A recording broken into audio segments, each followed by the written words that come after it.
வணக்கம். நான் உங்கள் அன்பான சயின்டிபிக் வேதிக் அஸ்ட்ராலஜர் அஸ்ட்ரோரஞ்சி பேசுகிறேன். நல்லது நினைப்போம், நல்லதே நடக்கும். இப்போ பார்த்தீங்கன்னா, தொடர்ந்து நம்மளுடைய வீடியோஸ்ல அறிவியல் சார்ந்த ஜோதிட கருத்துக்களை, அதாவது சயின்டிபிக் வேதிக் அஸ்ட்ராலஜி முறையில எந்த விதத்திலையும் மூட நம்பிக்கைக்குள்ள போகாமல், உள்ளது உள்ளவாறு மிகைப்படுத்தாமல் நாம பார்த்துட்டு இருக்கோம். இப்போ பார்த்தீங்கன்னா, அந்த வரிசையில நாம நம்ம என்ன பார்க்க போறோம் அப்படின்னா, மாத பலன்கள். இந்த மாத பலன்கள் ஜூன் 2024க்கு எப்படி ஒரு கிரகங்கள் பயிற்சி ஆகிறது, ஜூன் 2024ல எந்தெந்த கிரகங்கள் எந்தெந்த ராசியில் இருந்து, நீங்கள் எந்த ராசியில பிறந்திருந்தீங்கன்னா அந்தந்த தாக்கங்கள் கோச்சார முறையில உங்களுக்கு சாதகமான பலன்களும் சாதகமற்ற பலன்களும் வரப்போகுதுன்னு நம்ம பார்க்குறோம். அந்த அடிப்படையில் பார்த்தீங்கன்னா, ஜூன் 1ஆம் தேதியே புதன் உங்களுக்கு ரிஷபத்துலக்கு வருகிறார். ஜூன் 1ஆம் தேதி பார்த்தீங்கன்னா மேஷத்திலிருந்து ரிஷபத்துக்கு வந்துடுறாருங்க. அதே சமயத்தில் ஜூன் 2ஆம் தேதி பார்த்தீங்கன்னா செவ்வாய் மீனத்துல இது வரைக்கும் இருந்த செவ்வாய் மேஷத்துக்கு ஆட்சி பலம் பெறுகிறார். அடுத்தது எப்போ ஒரு பயிற்சி வருதுன்னு பார்த்தீங்கன்னா ஜூன் 13ஆம் தேதி. ஜூன் 13ஆம் தேதி சுக்கிரன் ரிஷபத்துல ஆட்சி பலத்தோடு இருந்த சுக்கிரன் மிதுனத்துக்கு நட்பு வீட்டுக்கு மாறுகிறார். அதே சமயத்துல ஜூன் 15ஆம் தேதி சூரியனும் புதனும் ரிஷபத்திலிருந்து மிதுனத்துக்கு மாறுகிறார்கள். கடைசியாக ஜூன் கடைசி நாள் 30ஆம் தேதி சுக்கிரன் மிதுனத்திலிருந்து கடகத்துக்கு மாறுகிறார். ஸோ இதுதான் மாத கிரகங்களாகிய சுக்கிரன், சூரியன், புதன், செவ்வாய் ஜூன் மாதம் பயிற்சி ஆகக்கூடிய ஒரு அமைப்பு.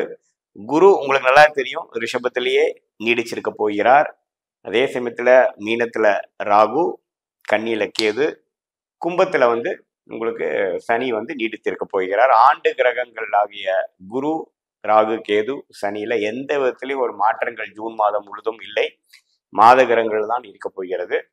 ஸோ அத்தகைய அமைப்பு இப்போ உங்களுடைய ராசிக்குள்ள எப்படி இருக்கும்னு பார்க்க போறோம். அதுக்கு முன்னாடி நம்ம சேனலுக்கு ஃபர்ஸ்ட் டைம் வரவங்க, இது வரைக்கும் சப்ஸ்கிரைப் பண்ணாதவங்க மறக்காம சப்ஸ்கிரைப் பண்ணுங்க. உங்களுடைய ஃப்ரெண்ட்ஸ் அண்ட் ரிலேட்டிவ்ஸ் ஷேர் பண்ணுங்க. பிடிச்சிருந்தா லைக் கொடுங்க. இப்போ பார்த்தீங்கன்னா, இது ஒரு பொதுவான பலனை தவிர, இது உங்களுடைய ஜென்ம ஜாதகத்துல வரக்கூடிய தசாபுக்திகள் எப்படி இருக்கு, அதுல உங்களுடைய நீங்க பிறந்த ஜாதகத்துல இருக்கக்கூடிய கிரகங்களோட அமைப்பு என்னங்கிற பொறுத்து தான் துல்லியமான பலன்கள் எடுக்க முடியும். இது பார்த்தீங்கன்னா ஒரு சப்போர்ட்டிங் ஃபேக்டரா, நீங்க ஜாதகத்துல இருக்கக்கூடிய அம்சங்கள் வேகமா நடக்குமா அல்லது டிலேவா நடக்குமா, சாதகங்கள் அதிகமாகுமா சாதகங்கள் குறையுமா அப்படிங்கிற ஒரு விஷயத்தை தான் நம்ம மாத பலன்களை நம்ம பார்க்க முடியும். துலாம் ராசி நேயர்களுக்கு 2024 ஜூன் மாதம் எப்படி இருக்க போகிறது என்று பார்க்க போகிறோம். இப்ப பாத்தீங்கன்னா, ராசி அதிபதி சுக்கிரனே பாத்தீங்கன்னா 8ஆம் இடத்துல ஆட்சி பலம் பெற்றிருக்காரு. 8ஆம் இடத்துல மறைந்திருந்தாலும் ஆட்சி பலம் பெறுகிறது ஒரு நல்ல விஷயம் தான். யாரோட சேர்ந்திருக்கிறார்? முதல் ஆஃப் ஜூன் 1 ஜூன் 15 வரைக்கும் பாத்தீங்கன்னா சூரியன், புதன், சுக்கிரன், குரு எல்லாமே 8ஆம் இடத்துல அஷ்டமத்துல. சனி 5ஆம் இடத்தில், ராகு 6ஆம் இடத்தில், 12ஆம் இடத்தில் கேது, செவ்வாய் ஆட்சி பலத்தோட 7ஆம் இடத்திலிருந்து ராசியவே பார்க்கிறார். ஸோ இத்தகைய ஒரு கிரக அமைப்பு துலாம் ராசிக்காரர்களுக்கு ஜூன் 2024 எது மாதிரி ஒரு கோச்சார அமைப்பு கொடுக்குதுன்னு பார்க்கும் பொழுது, செவ்வாய் 7ஆம் இடத்துல இருந்து ராசியை பார்க்கும் 3ஆம் பார்வையா சனியின் பார்வையும் பெறுவதனால பாத்தீங்கன்னா வீட்டுல பாத்தீங்கன்னா இல்லத்தரசிகளுக்குள்ளேய கணவர் மனைவி, அதாவது வீட்டுல கணவர் மனைவிக்கிடையே சில கருத்து வேறுபாடுகள், இல்லத்தரசிகள் குறிப்பா பாத்தீங்கன்னா கொஞ்சம் மன உளைச்சல் ஆகக்கூடிய அமைப்புகள் உண்டு. கொஞ்சம் பொறுமை காக்க வேண்டிய அமைப்பு இருக்கு. ஏன்னா ராசி அதிபதியே மறைந்து 7ஆம் இடம் வலுக்குது. 7ஆம் இடம் பாவத்துவமாக வலுக்கரும் பொழுது சண்டை சச்சரவு, வீண் விவாதங்கள், ஆர்கியூமெண்ட்ஸ் வேற மாதிரி போய் முடிகிறது. நண்பர்களுக்குள்ள பிரச்சனைகள், பங்குதாரருக்குள்ள கொஞ்சம் பிரச்சனை, கருத்து வேறுபாடு இருக்கு. முதல் மாதிரி இல்லாம கொஞ்சம் சின்னதா விரிசல் வந்துருச்சுங்கிற மாதிரி ஒரு அமைப்பு எல்லாமே கொடுக்கக்கூடிய அமைப்பு இருக்கு. கொஞ்சம் கவனமாக இருக்கணும். அதே சமயத்துல கொஞ்சம் வெளி மாநிலம் கொஞ்சம் டூர் போகணும்னு நினைக்கிறவங்களுக்குலாம் நல்ல அமைப்பு இருக்கக்கூடிய அமைப்பு இருக்கு. இன்வெஸ்ட்மெண்ட்ஸ் பண்ணக்கூடிய அமைப்புகள் இருக்கு. ஸ்டாக் மார்க்கெட்டு இது மாதிரி சில கூட்டு தொழில பண்ணக்கூடிய அமைப்புகளுக்கெல்லாம் நல்ல ஒரு விஷயமாக இருக்கிறது. குறிப்பா பாத்தீங்கன்னா முதல் ஆஃப் ஜூன் 15ஆம் தேதி வரைக்கும் 8ஆம் வீடு நம்ம பலமாக நம்ம 4 கிரகத்தின் தாக்கத்தில் இருக்கும் பொழுது கூட்டு தொழில், வெளி மாநிலம், வெளிநாடு, விசா எதிர்பார்த்துட்டு இருக்கிறவங்களுக்கு, இம்போர்ட் எக்ஸ்போர்ட் பண்ற நினைக்கிறவங்களுக்குலாம் ஒரு நல்ல பிரேக் த்ரூ கிடைக்கக்கூடிய ஒரு அம்சம் இருக்கு. வெளிநாட்டிலேயே இருக்கிறவங்களுக்கும் அங்கேயே குடியுரிமை பெற்று செட்டில் ஆகக்கூடிய ஒரு அமைப்பு, அது மாதிரி விஷயங்கள்லாம் கொஞ்சம் சாதகமா இருக்கிறது. ஆனா வியாபாரம் தொழில் அப்படிங்கிற மாதிரி விஷயத்துல இருக்கிறவங்களுக்கு வந்து கேர்ஃபுல்லா இருக்கணும். ஏன்னா நீங்க எதிர்பார்க்கிற ஒரு விஷயத்துக்கு வரைக்கும் அந்த டைம்ல வந்து சில விஷயங்கள் வராமல் உங்களை வந்து நம்மவே வந்து மன அழுத்தத்தை கொடுக்கக்கூடிய அமைப்புகள் உண்டு. 15ஆம் தேதிக்கு அப்புறம் பாத்தீங்கன்னா 9ஆம் இடம் என்று சொல்லப்படுகிற பாகிஸ்தானத்துல மிதுனத்துக்கு வந்து சூரியன் புதன் சுக்கிரன் போறது அருமையான விஷயம். ஸோ முதல் 15ஆம் தேதி 15 நாட்கள் வந்து கொஞ்சம் கேர்ஃபுல்லாகவும், அடுத்த செகண்ட் ஹாஃப் என்று சொல்லப்படுகிற ஜூன் 16ல இருந்து 30 வரைக்கும் பாத்தீங்கன்னா இது வரைக்கும் எதிர்பார்த்த இந்த விஷயங்கள் கொஞ்சம் மெல்ல நடந்து முடிந்து விட்டதுங்கிற மாதிரி ஒரு நல்ல சாதகமான ஒரு அமைப்பு துலாம் ராசிக்காரர்களுக்கு செகண்ட் ஹாஃப்ல வருதுங்க. ஸோ ஃபர்ஸ்ட் ஹாஃப் வந்து கொஞ்சம் கேர்ஃபுல்லா இருக்கணும். ஏன்னா செவ்வாய் ஆட்சி பலத்தோட சனியின் 3ஆம் பார்வை பெற்று பாவத்துமாவை ராசியை பார்க்கிறார். ஸோ முதலே சொன்ன மாதிரி பங்குதாரர்கள், நண்பர்கள், மனைவி, கணவர் இது மாதிரி விஷயத்துல எல்லாம் கொஞ்சம் பின்னடைவு வரக்கூடிய அமைப்பு இருக்கு. பொறுமை காப்பது மிகவும் அவசியம்.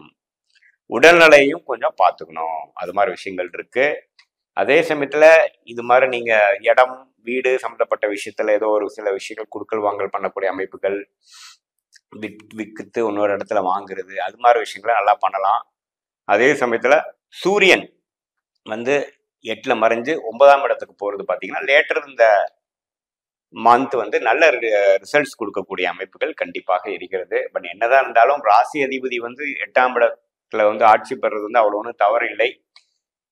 ராசி அதிபதி நம்ம வீக்கா நீச்சமா போனாதான் துலாம் ராசிக்காரர்களுக்கு வந்து கொஞ்சம் பாதிப்பு கொடுக்கும். சுக்கிரன் நீச்சம்லாம் ஆகல, மறைந்துதான் போகிறார் ஒழிய ஆட்சி பலம் ஸ்தான பலம் பெறுகிறார். அந்த விஷயத்துல வந்து நாம அப்படி ஒன்றும் நம்ம ஒரு கஷ்ட காலமாவோ ஒரு பிரச்சனைகளோ கொடுத்துறாது. மெயினா நீங்க பார்த்துக்க வேண்டியது ரிலேஷன்ஷிப், நீங்க பேசுற பேச்சு, நண்பர்கள், கிளைண்ட்ஸ், வீடு, கணவன் மனைவி, பார்ட்னர்ஷிப், இது மாதிரி விஷயத்துல கொஞ்சம் கேர்ஃபுல்லா இருக்கணும். நம்ம ஆர்குமெண்ட்ஸ் பண்ணக்கூடாது. கொஞ்சம் பேஷண்டாகவும் பொறுமையாகவும், நீங்க சொல்றது அவங்களுக்கு புரியாம அவங்க வீண் விவாதம் பண்ணாலும் சரி, நேரம் சரியில்லைன்னு விட்டுட்டு நம்ம அப்புறம் பார்த்துக்கலாம்னு உடனே முடியே இன்னும் கொஞ்சம் மேற்கொண்டு நீங்க பேசும் பொழுது அது பெரிய ஒரு சண்டையாக மாறக்கூடிய அமைப்புகள் உண்டு. ஸோ அது ஒண்ணுதான் நான் குறிப்பா சொல்லணும்னு விரும்புறேன். மற்றபடி பாத்தீங்கன்னா நல்ல ஒரு அமைப்பு தான். கேஷ் ஃப்ளோ இம்ப்ரூவ் ஆகும். கூட்டு தொழில் பண்றவங்க, அடுத்தவங்க பணம் கிடைக்கிறது, சிட் ஃபண்ட்ஸ் நடத்துறவங்க, அது மாதிரி விஷயத்துல நல்ல மேன்மை கொடுக்கக்கூடிய அமைப்பு இருக்கு. ஸ்டாக் நல்ல ரிட்டர்ன்ஸ் வரக்கூடிய அமைப்புகள் உண்டு. வெளிநாடு போகக்கூடிய அமைப்புகள் உண்டு. மாணவர்களுக்கு பாத்தீங்கன்னா செகண்ட் ஹாஃப் வந்து நல்லா படிக்கக்கூடிய, இது வரைக்கும் படிச்சுட்டு இருந்த விஷயத்தை நல்லாவே பெர்ஃபார்ம் பண்ணி ரிசல்ட்ஸா மார்க்ஸா கன்வெர்ட் பண்ணக்கூடிய அமைப்பு, உத்வேகமா செய்யக்கூடிய அமைப்பு, அடுத்து வரக்கூடிய ஒரு இடத்துக்கு வேணுங்கிற ஃபவுண்டேஷன் ஒர்க் பண்ணக்கூடிய அமைப்புகள் எல்லாமே துலாம் ராசிக்காரர்களுக்கு செகண்ட் ஹாஃப் ஜூன் 16ல இருந்து ஜூன் 30 வரைக்கும் கண்டிப்பாக உண்டு. ஏன்னா புதன் ஸ்தான பலம் பெறுகிறார். ஸோ 6ஆம் இடத்துல ராகு இருந்து கடன் எதிரிகளை வந்து ஒரு செக்ல வச்சிருக்கக்கூடிய ஒரு நல்ல அமைப்பு தான். 12ஆம் இடத்துல கேது இருந்து ஞான மார்க்கம், கொஞ்சம் கோயிலுக்கு, காசிக்கு, அது மாதிரி முதியோர்கள்லாம் கொஞ்சம் போயிட்டு வரக்கூடிய அமைப்புகள் கண்டிப்பாக உண்டு. ஒரு குரூப் ட்ரிப்பா போறது, ஒரு பேக்கேஜ் ட்ரிப்பா போயிட்டு இருக்கிற அம்சங்கள்லாம் ஜூன் மாதம் கண்டிப்பா நீங்க நடத்தி காட்டலாம். நல்ல அனுகூலமான ஒரு அமைப்பு வரும். ஸோ பொதுவாக பார்க்கும் பொழுது ஜூன் மாதம் வந்து ஒரு நல்ல ஒரு மாதமாக தான் துலாம் ராசிக்காரர்களுக்கு கட்டாயம் உண்டு. மீண்டும் மற்றொரு காணொளியில் சந்திப்போம். நன்றி, வணக்கம்.